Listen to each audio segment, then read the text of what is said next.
먼저 그림을 하나 여러분한테 보여드리도록 하겠습니다.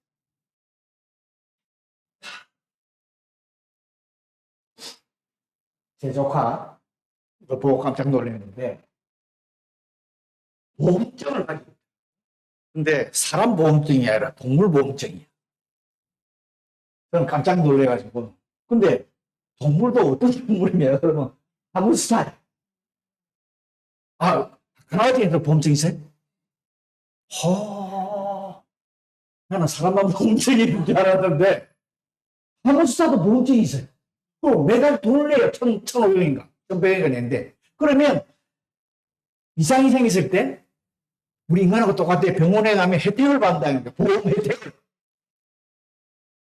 그래서 참 이게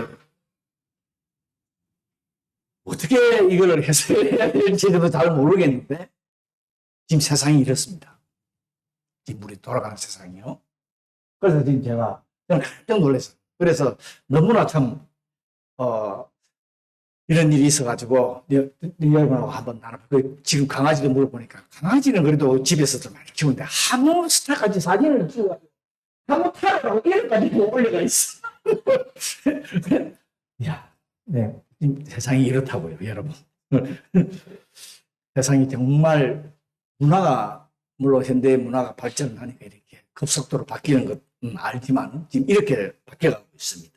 오늘 말씀하고도 관련이 있어서 제가 그래서 이렇게 오늘 이것을 좀 올려달라고 그래가지고 말씀드린 겁니다. 오늘 본문 말씀은 너무나 잘 아는 말씀입니다. 우리는 천국 시민으로서 지내야 할 가치관을 교훈하고 있지요. 먼저 그의 나라와 의를 구하라. 너무나도 잘 알고 있는 말씀입니다. 근데 이 말씀을 잘못 이해하면 기독교 성도인들은 일도 안 하고 그냥 하늘만 쳐다보고 현실은 아무 생각도 안 하고 하나님께 구하기만 하면 된다 하는 이런 뜻이 아닙니다. 그렇죠? 이 생각이 그때 집착하지 말라.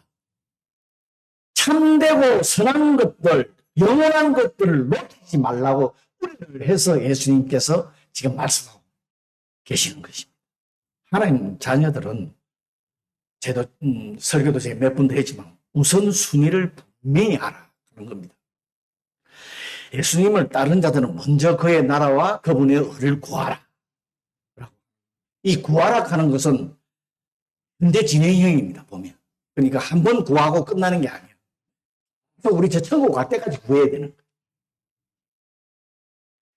하나님의 나라를 구한다 하는 것은 지금 현재 하나님의 주권에 복종하는 것과 미래에 도래할 하나님의 나라를 위해서 일하는 것을 말합니다. 그리고 그분의 은을 구하라 하는 것은 하나님께서 요구하시는 대로 살기를 추구하는 전적으로 충성과 헌신을 하라는 그런 의미예요. 인간들에게 목표와 목적이 필요합니다. 우리 인간들이 여러분들 하루하루를 그냥 살아가는 것죠. 아닙니다. 목적이 있고 다 목표가 있어 거기에 진행돼서 여러분 살아가고 있습니다. 그런데 우리들은 어떤 목표와 목적을 가지고 가야 하는지 또 살아가고 있는지요. 여러분 우리가 만일 나의 삶의 모든 영역에서 하나님께 첫 번째 자리를 내드리기를 적극적으로 선택을 안 하면요. 어떻게 되냐 그러면 그 자리에 한 것이 들어옵니다. 세상의 욕망, 욕심이 들어와서 그 자리에 들어와서 먼저 자리를 차지하려고 그래요. 우리 심령이 그래요. 그런데 우리는 모두 의식주를 위해서 일을 합니다. 지금도 아침에 원래 토요일에도 일하시는 분 계신데 월요일부터 금요일까지 대부분에까지 일합니다. 이것을 위해서 우리 시간 대부분 차지하지요. 그러면 어떻게 하나님 나라를 구하는 일과 우리의 또 필요를 채우는 일 두 가지를 다 할 수 있는가? 하나님 자녀들은 힘이 구하는 것, 그 다음에 노력하는 것과 우선순위, 먼저 해야 하는 것, 먼저. 그 다음에 목적, 하나님 나라와 의를 이걸 이해를 해야 돼.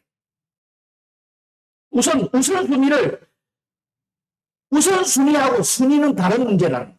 우선순위하고 순위는. 우리 자신이 사용 가능한 시간과 그리고 우리가 생활하면서 여러 가지의 상황을 갖다가 생각을 해서 먼저 순서를 정합니다. 우리 집에 하루하루 살아가는 게 아침에 일어나서 뭐 하고 애들 뭐 보내고 뭐 하고 이게 다 여러분 눈에 안 보이는 순서가 다 정해져 있습니다. 그러나 우리가 정하는 순서가 그대로 이루어지지 않을 때가 있지요. 많이 이제 세상을 살다 보면 있지요. 그렇게 우리가 그렇지만 우리가 그 시간을 정해놓고 살아갑니다. 우리는 알게 모르게. 그런데요, 우리가 정하는 순서를 우선순위라는 것에 목표를 맞추어 놓고 그 순서를 행하게 되면은 모든 하는 일들이 우선순위에 맞춰서 행하게끔 되어 있습니다. 제가 우선순위에 대해서는 말씀을 드렸으니까 여러분 잘 아실 거예요. 그래서요, 예수님께서는 우리가 우선순위를 바로 세울 때 이 모든 것을 너희에게 이 말씀을 하신 것이죠.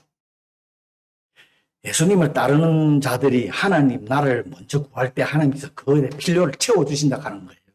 그런데 예수님께서는 우리가 추구하는 모든 선한 일들을 하나님의 관점에서 바라보고 계신다. 우리가 매일 아침에 일어나서 하루의 일과 살아가는 삶을 예수님께서 우리들을 바라보실 때는 하나님의 관점에서 우리들을 바라보시는 것이지요. 그러니까 하나님의 관점은 물론 여러 가지가 있습니다. 그렇지만은 중요한 것은요, 우리 개인적으로 예수님이 얼마나 나에게 가치 있는 존재인가를 생각해 보아요. 예수님이 나한테 하루의 삶 속에서 정말 어느 정도의 예수님이 나의 가치 있는 분이신가? 그리고 나 개인이 하고 있는 일이 하나님께서 인정하시는 계획과 목적을 향해서 가고 있는가도 한번 여러분 생각 한번 해보세요. 예수님께서 오늘 본문에서 이 말씀을 하고 계시는 것은 우리들이 얼마나 많은 시간들, 그 다음에 여러 가지 행동과 활동들을 사용하고 남겨두고 있는지를 한번 지적을 하시는 거예요. 무엇을 위해서 네가 이 시간을 만들어 놓고 있고 지금 행하고 나가는 것이, 그 다음에 많이 행하고 있는 것이 무엇을 위해서 행하고 있느냐 하는 것을 지금 지적을 하고 계시는 거예요.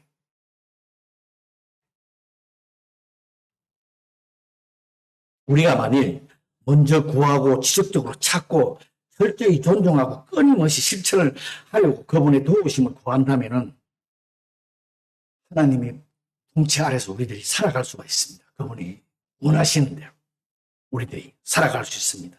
여러분, 예수님께서 오늘 본문에 말씀하신 것, 이 말씀을 전체를 보면은 성도들이 이 세상을 살아가면서 염려와 불안을 떨쳐버리고, 그죠? 모든 관심을 하나님 나라와 하나님 의에 집중하도록 촉구하기 위해서 이렇게 오늘 주신 말씀이에요. 그리고 하나님께서 공급해 주시는 은혜를 모르는 사람들, 즉 불신자들이 하는 관심을, 우리가 집중하고 있는 것들을, 근심을 성도들은 본받지 말라 하는 그런 말씀이잖아요. 너무나 잘하는 말씀이죠. 그런데요, 오늘 말씀에도 염려하지 말라고 34절에 보면 성경에 많은 곳에서도 염려하지 말라, 근심하지 말라 하는 말씀이 쭉 기록되어 있습니다. 그런데 성도들도 마찬가지입니다. 사람들이 염려하는 것은 당연한 일입니다. 성도도 당연히 염려합니다. 여러분, 하나님께서 당신의 형상을 닮은 우리 인간을 창조하셨을 때 우리 인간들에게만 근심하고 염려하고 걱정하게끔 고유의 기능을 주셨어요. 즉 다른 피조물, 동물들 생각하면 걔네들은 그런 기능을 안 줬기 때문에 염려를 안 해요. 그냥 내 앞에 닥친 순간 먹고 하고 생활만 하면. 그래서 그들에게는 그런 기능을 주지 않았기 때문에 근심하는 게 없어요. 염려할 게 없어요. 왜냐하면 이성이 없는 동물들은 미래의 일을 근심 걱정 안 하잖아요. 그런 예측할 능력이 없기 때문에 나중에 지인들도 근심 걱정 안 해요. 내 눈앞에 닥친 것만 먹고만 살면 되니까. 오직 인간만이 현재의 상황과 과거의 경험을 토대로 해서 미래에 벌어질 일들을 예측합니다. 예측하게 하셨습니다. 그래서 인간들은 현재의 상황을 미래의 결과에 적용을 시켜가 소망을 지니기도 하고 반대로 생활에 닥칠 어려움을 예측해서 근심하고 걱정하고 준비도 합니다. 여러분 그렇게도 하지요. 그래서 우리들에게 전혀 염려하지 말고 살아가라 하는 것은 아닙니다. 여기에서 염려하다는 말은 습관적으로 반복적으로 염려하는 것을 말하는, 의심하는 것을 말하는, 근심하는 것을. 그것도 하나님 나라가 아닌 이 세상 거를 말하는. 습관적으로, 왜? 습관적으로 근심, 걱정, 염려를 하게 되면 두려움이 생겨요. 그러면 하나님에 대한 의심이 자라나서 불신앙으로 이렇게 흘러가게 돼 있어. 그래서 염려하지 말라. 의심. 그런데 제가 오늘 본문을 제목을 염려하자라고 이렇게 정했어요.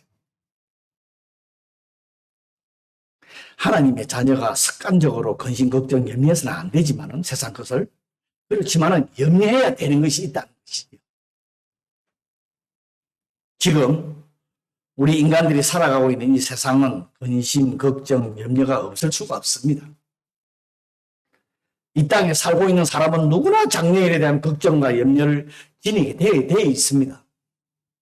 그런데 주님께서 성도들에게 가장 기본적인 것은 의식주는 책임지신다고 분명히 약속을 하셨습니다. 성경에 보면. 지금 대부분 사람들 보고 어디서 차고 입고 먹고 하는 건, 물론 그런 곳이 없어서 힘들어하는 분은 있는데, 예수 그리스도 믿는 사람들은요, 이 기본 거는 주님께서 책임지신다고 약속하셨어요. 그런데 우리가 근심, 걱정, 염려해야 하는 것은 하나님의 나라와 그분의 의를 이루는데 근심, 걱정하라, 염려하라.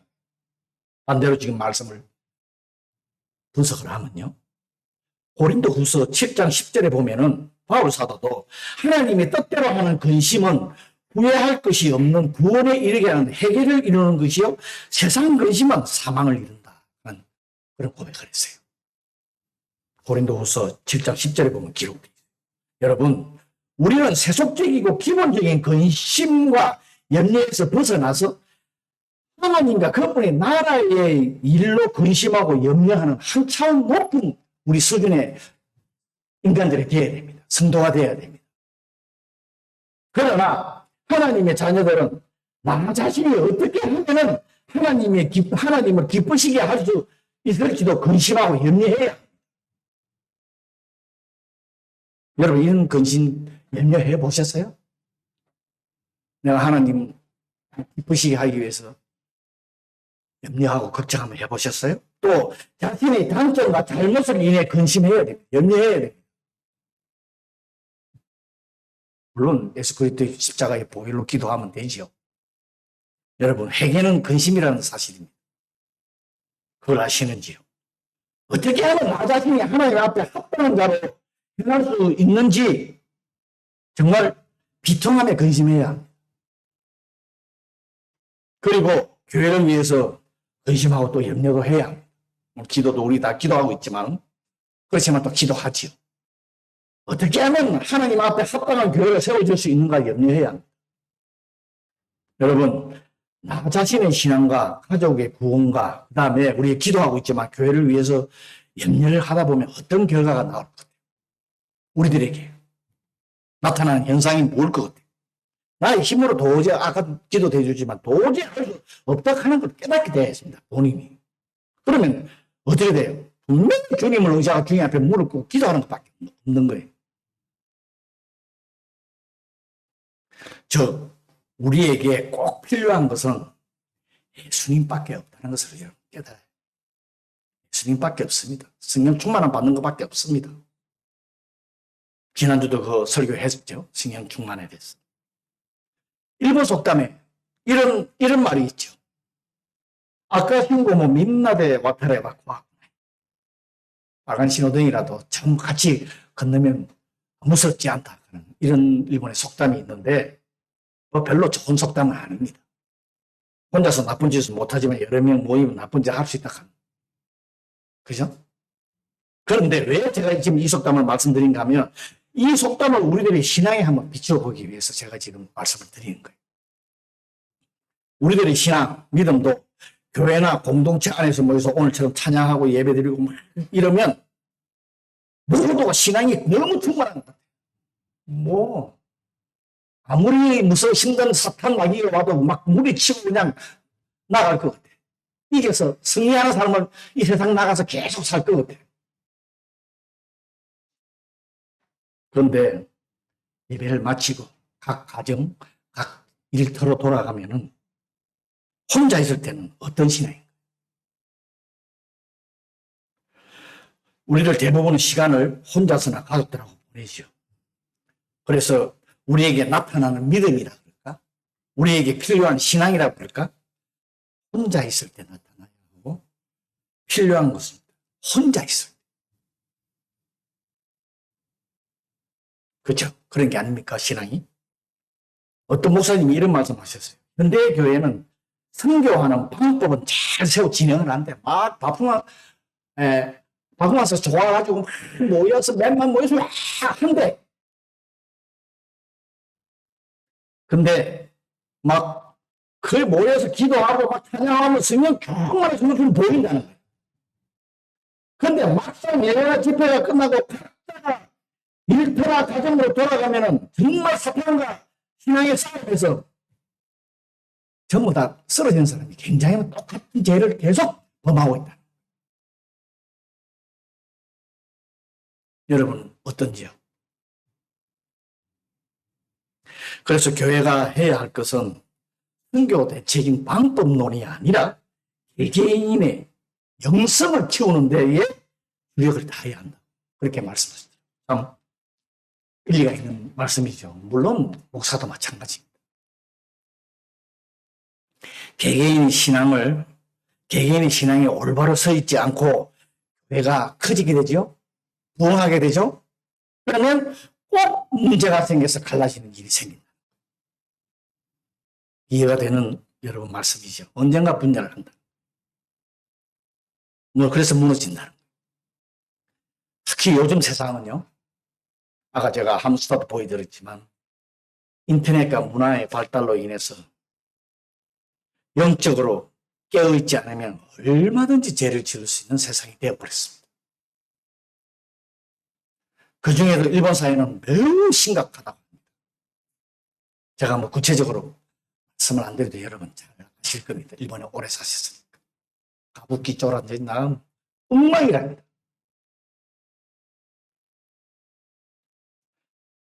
성도 개개인이 영성을 키우려면 어떻게 해야 해요? 올바로 쓰려면 어떻게 해야 되나요? 그분의 나라와 그분의 의를 최우선적으로 세우기 위해서 염려하고 노력해요. 그리고 지난주에도 말씀을 나누었지만은 성령 충만을 구하는 삶을 정말 같은 맥락의 말씀입니다. 그런 삶을 살아요. 성령 충만을 구하는 지난주에도 제가 말씀을 드렸습니다. 오직 예수님과 온전하고 깊숙한 관계를 유지하고 내가 지난 앞에 올바로 서려고 근심, 걱정하고 염려하는 밖에 없다. 그래 기도하라는 거예요. 주님은 지금은 나와 함께 하시는 성령님께 의지를 하면서 성령님의 인도하심을 받게 해달라고. 제가 옛날에 한번 교회에서 아시는 분 아시면 사탄아 물러가라 얘기를 한번 했어요. 성도한테. 그랬더니 목사가 성도한테 사탄이라고 그랬다고. 예수님도 사탄아 물러가라 하는 말씀하셨어요. 왜? 우리 마음에는 개인의 욕심, 욕구하고 성령이 계시는데 개인의 욕구가 나타나서 먼저 앞세우면 사탄에 기용당하고 있는 거죠. 그 백그라운드에서 하고 있는 사탄 때문에 물러가라 하는 얘기를 한 건데 자기가 사탄이라고 이렇게 얘기를 한다. 여러분 우리 마음 속에는 이 두 가지 마음이 다 있어요.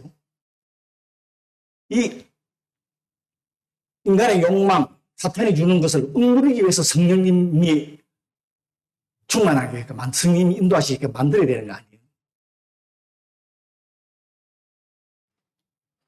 성도 한 사람 한 사람이 믿음이 올바로 서 있으면은 개인, 가정, 공동체 그 신앙의 힘은요 어느 누구 어떤 일이 닥쳐도 흔들리지 않습니다. 저도 많이 흔들릴 때가 있어요. 과연 내가 올바로 하고 있고 또 근심하다가도 또 이거 사탄이 주는 건가? 믿음으로 인내해야 돼. 내가 이러면 안 되는데. 기도하고. 여러분도 물론 우리 교회 생각하고 자신 가정 생각하고 여러 가지 생각하면 많죠. 그런데 우리가 이렇게 올바로 세우려고 그러면은 사탄이 제일 이걸 두려워한다. 그래서 이걸 못하게끔 더 강력하게 여러분들 공격할 겁니다. 아까 전신갑주 얘기도 했지만 예수님밖에, 성경님밖에 의지할 게 없습니다. 여러분, 우리들도 예수님을 통해서 나 개인의 신앙을 위해서 염려해야 합니다. 예수님을 통해서 모든 것이 최우선순위로 하나님 나라와 그분의 의를 구하는 삶을 세우기 위해서 여러분 염려하셔야 합니다. 나 자신. 바로 세우기 위해서. 그러면 분명히 하나님께서는 우리들의 삶을 기도해 주셔서 영적인 눈을 주시고 영적인 능력을 주셔서 내 능력이 아니지만 성령께서 행하심으로 인해서 나 개인과 교회가 하나님 나를 세우는데 그리고 그분을 의를 구할 수 있도록 우리들을 세워주실 것입니다. 이거 가지고 예수님 살아계십니다. 여러분 예수님 의지하면서 나아가는 한 주 되기를 바랍니다. 우리 잠시 기도합니다. 나 자신이 한번 돌아보시기 바랍니다. 내가 정말 그분의 나라와 의를 위해서 얼마나 염려하고 얼마나 내가 살아가고 있는지 우리 이 시간에 자기 자신을 돌아보면서 잠시 기도하는 시간 갖도록 하겠습니다. 할렐루야.